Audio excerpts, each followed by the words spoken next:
Which driver will finish on top in the 2022 Formula 1 season? Hey guys, it's Taran and welcome to the On Track channel, where in today's video we'll be going through my 2022 pre-testing predictions, Drivers Edition. I'd also recommend you check out my predictions for the Constructors standing, as it sets the basis for a number of these drivers, as realistically, nobody's winning the championship with the worst car. I'm looking at you, 2021 Haas. Starting with P19 and P20 on the back row of my driver predictions grid is the rookie Guan Yu Zhou and the Russian bank of Nikita Mazepin. Starting with Mazepin, he had what was probably one of F1's worst rookie seasons ever. The F1 world didn't really expect too much, and saying he underdelivered is still an understatement. Obviously, the car played a big part in that, but he was still comprehensively destroyed by his teammate Mick Schumacher, who also was a rookie, so no excuses there. I think Haas will be towards the back of the pack, and Nikita will be there too. Guan Yu Zhou in 19th will be Formula 1's first ever Chinese driver, and in these rankings benefits from not having a year to cement his reputation as a paid driver. But unfortunately, I don't think he'll make a big impact in the sport, given it took him 3 years in Formula 2 to even finish third. I don't think Alfa Romeo will do too well either, and combine that with a driver who had a similar F2 record to Mazepin, you're asking for a low finish. The next two spots, 17th and 18th, go to Nicholas Latifi and Yuki Tsunoda. In 18th, Tsunoda's a tricky one for me as he's had some very good moments and definitely got better towards the end of the year, but overall really struggled and was still comprehensively beaten by Pierre Gasly. I think a lot of Tsunoda's position here is also based on the fact I don't think AlphaTauri are going to have a great 2022, as they're always generally towards the lower midfield / back of the pack. And while I think Yuki will continue to improve, I don't think it will be enough to pull himself up the standings in an underperforming car. For Latifi, it's a make or break season. Dorilton have said they don't need pay drivers anymore, and this season Latifi really needs to show he's not just Canadian cash on wheels. It has been harder to rank him and to get a true idea of his ability while having Russell as a teammate. He did outqualify Russell a couple of times towards the end of the season, but like Tsunoda was beaten pretty easily by his teammate. The thing that does save Latifi from being any lower in my predictions is that I do think Williams are set for a fairly strong season. In P15 and P16, I've put Lance Stroll and Mick Schumacher. I think while it was hard to judge Mick's ability fully last year, given Haas decided to bring an F2 car to the grid, he did show a lot of good signs. His battle with Verstappen in Hungary comes to mind and showed that he's very capable of driving at an F1 level. He beat his teammate and occasionally was challenging the cars ahead, which to be honest is all anyone could really ask for. He wasn't perfect throughout the season and the German did make a few mistakes. Monaco practice and the race in Saudi come to mind, but that's probably to be expected of a rookie, especially when you look at how undrivable the Haas car was. Now Lance Stroll in 15th is this low mainly based on the fact I don't think Aston Martin will have a great year. With Otmar Szafnauer and BWT leaving before the season starts, it doesn't look great. As much as I think Stroll has shown to be a decent driver, he now has 5 years F1 experience under his belt and has only outscored his teammate once in that entire time, when he beat Sergei Sorokin back in 2018. Given all that, he doesn't really look like he'll make it up to that next tier of great drivers. The combination of those things makes it hard for me to see him too much higher up the grid, unless Aston Martin pull an absolute worldie with the new regulations. In 13th and 14th, I have two veterans in Sebastian Vettel and Valtteri Bottas. For Valtteri, I think being Lewis Hamilton's teammate over the past few seasons has hurt his stock a little, but I do think he's still a good driver, capable of putting in some good performances and getting a good amount out of the car he's in. I've also put Alfa Romeo 9th in my constructors' predictions, but I do think Bottas will be able to pull out some results here and there, especially compared to his rookie teammate, and that should be just enough to bump him up the order a little. I've put Vettel in 13th because, as sad as it is to say, I do think we're starting to see the end of Seb.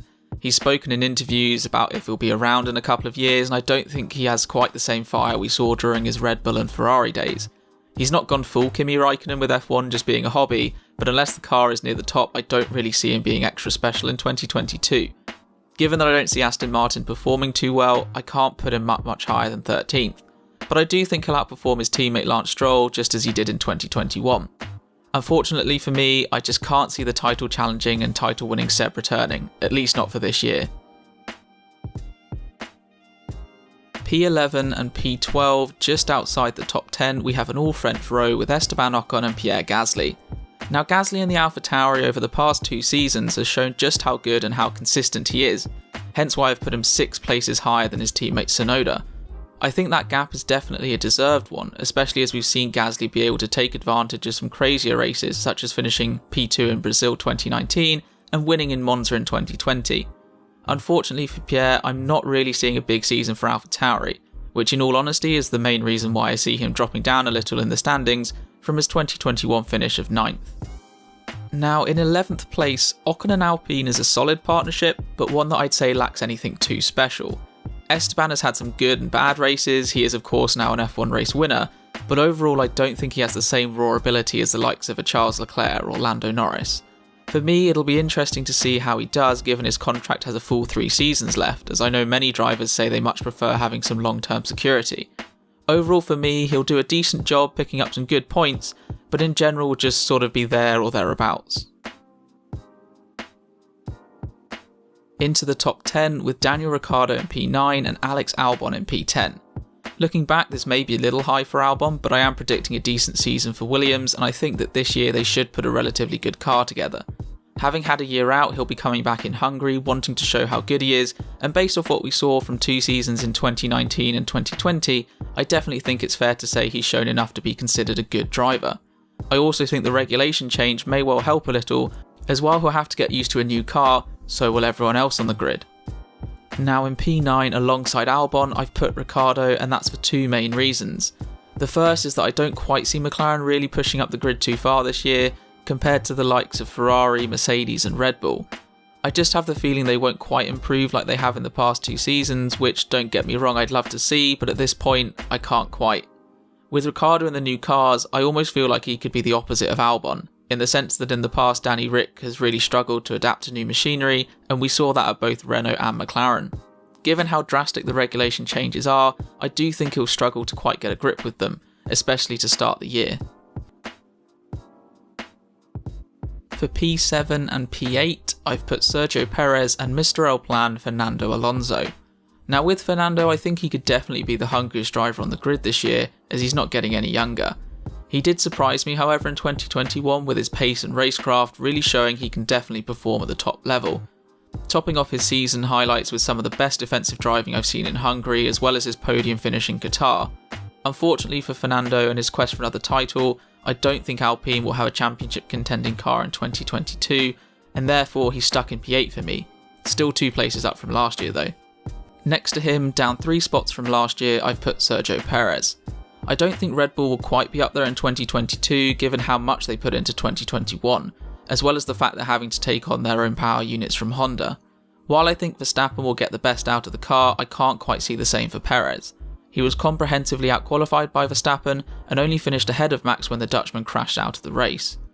I can however see the new cars playing into his strengths, in the sense that closer racing should allow for the Mexican to make up places a little easier than last year, especially if he continues to struggle a bit with his quali pace as he did in 2021.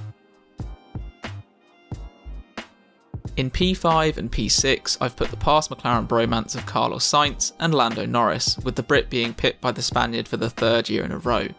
Lando really showed improvement last year, with multiple podiums, and he definitely could have won in Monza and Russia. He also made most people's top 5 drivers of the season and will probably make many top 3s. If he can continue that way, I can definitely see him beating his teammate Ricciardo just as he did in 2021, but I don't think the McLaren will have the ultimate pace to compete right at the top, and so it's still only P6 for Lando. For Sainz at Ferrari, I'm predicting a 5th place finish once again. Carlos has shown his consistency and really put himself into the conversation of top drivers over the last 2 years, with beating his teammate Leclerc being the cherry on top of a very good season. Placing him this low isn't a slate on Sainz, but more an effect of how good I think the remaining 4 drivers are. Overall, 2020 should be a strong season for Sainz, but while he can often match and beat Leclerc, I wouldn't be surprised if his end of season points total is hampered by Ferrari choosing to favour his teammate, which given Leclerc's position as the sort of golden boy of Ferrari, and the fact that I have them challenging for wins in the championship, I could definitely see happening. In 3rd place, I have Max Verstappen, and in 4th, I have George Russell. I think for me this may well be the matchup I'd be most looking forward to seeing. Russell would definitely be eager to show off his ability and justify the decision Mercedes made to replace Valtteri Bottas. If his pace that we saw in Sakir in 2020 is anything to go by, he should be able to net himself a very good finish in his first season with the Silver Arrows, especially as I can see Mercedes having a very competitive car. I think he may well start off a little like Bottas, where he'll do well in qualifying versus Hamilton, but not quite have the race pace, and from there I could see Mercedes backing Hamilton more for a title challenge as the season progresses. I don't have him beating his teammate this year, but I definitely think he'll be an upgrade on Bottas and will show why he's the future of Mercedes. For Verstappen in P3, I could see the season being a bit of a frustrating one for the Dutchman, especially coming off a World Championship win. As I said in my Constructors video, I think Red Bull may well take a little bit of a step back in 2022, and so a P3 finish with Verstappen bringing absolutely everything he can out of that car is something I could definitely see happening. He scored over double the points of Perez last year and was immense in qualifying, hence why I have him 4 places higher than his more experienced teammate. It may be unwise to move the reigning champion down a whole 2 places, but ultimately I think that will be more due to the car than his driving. So finally, P1 and P2. Who do I have winning the 2022 Drivers' Championship? Well, in P1 I have Charles Leclerc, which means I think Lewis Hamilton will finish runner-up for a second year in a row. Lewis is Lewis, and until he retires, he'll always be getting the very best out of his car. I am predicting a good season for Mercedes with them winning the Constructors, and I think that'll help Hamilton to not only stay right at the front of the grid, but put together another title challenge. The big thing for me will be how Lewis bounces back from the way the championship ended last year. While he's shown that he's more than capable of dealing with adversity, I think last year will have hit differently. Losing in the way he did may well end up having a more lasting impact, but we'll have to wait and see. In first place, I have the man from Monaco, and for Charles Leclerc, I think we've been seeing him getting better and better over the past few years, even with cars not being at the same level as when he joined the Scuderia in 2019. There's been lots of positivity surrounding Ferrari in the build-up to 2022, and their strong finish to the 2021 season does make me think they can carry that momentum into the new year. And of course, there's no doubt they have the facilities, personnel and resources to create a championship-winning car. Combine a top team with a rising young star hungry to bring their team a first championship in a number of years, and it may well be a winning combination. I feel like we've seen that somewhere before. That is all for now. Thank you very much for watching. Make sure to leave a like if you enjoyed the video and click the subscribe button for more F1 related content. Please leave any feedback, suggestions or opinions in the comments down below, and until next time, take care.